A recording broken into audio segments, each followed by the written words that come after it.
is analyze what he's done in a fact-based way. So let's take a hard look at that.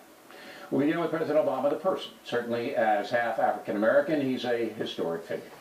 He's given hope to many minorities and others who see him as a person with little advantage in his early life, who, through hard work, rose up to become the most powerful man in the world. That is a very positive thing. Mr. Obama is a role model for success.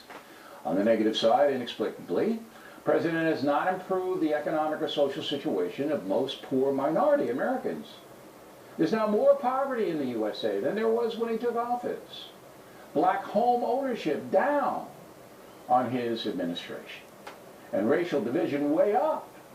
Groups like Black Lives Matter have polarized blacks and whites, and Mr. Obama welcomed that radical group to the White House.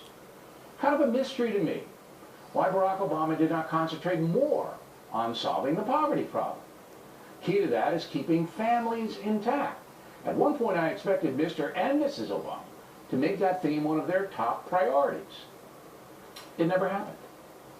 Poor education in the inner cities, a lax view on narcotics, and the President's muted support of the police have all contributed to chaos in poor neighborhoods.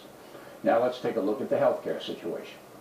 Mr. Obama's vision is good, that all Americans should have access to quality health care. But the execution of Obamacare put a steep burden on working class families. As we all know, health insurance premiums way up, deductibles way up, and doctors accepting the health mandate becoming fewer and fewer. There's no question Obamacare will be repealed under President Trump, and we all have to hope that the Republicans will put forth a better plan. On the economic front, Mr. Obama did a good job in his first year of stabilizing the economy, which was in free fall because of the mortgage con that led to the recession. For example, he made the right decision bailing out some American car makers who have since repaid the feds. But then Mr. Obama shifted into massive income redistribution mode.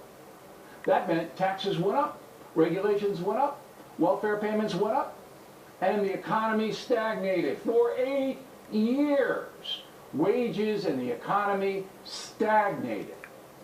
That's why Donald Trump won. The economics on President Obama's watch were not successful, period. Now, let's go overseas. There, the President made 5 major blunders. The worst one, withdrawing all U.S. troops from Iraq. That led to the rise of ISIS, which Mr. Obama ignored.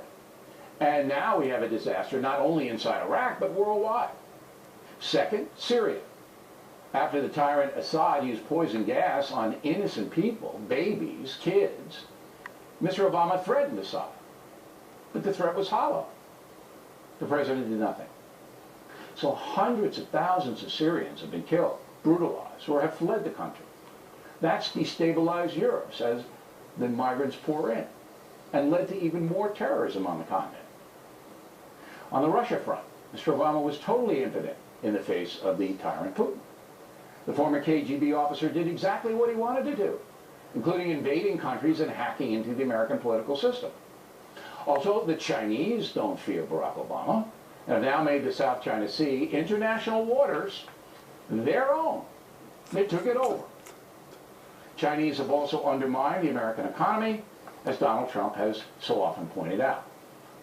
Finally, the new treaty with Iran is still debatable. What is not debatable is that Iran is the primary sponsor of terrorism in the world, including the direct destabilization of countries in the Mideast and Afghanistan. The Iranians do not fear Barack Obama.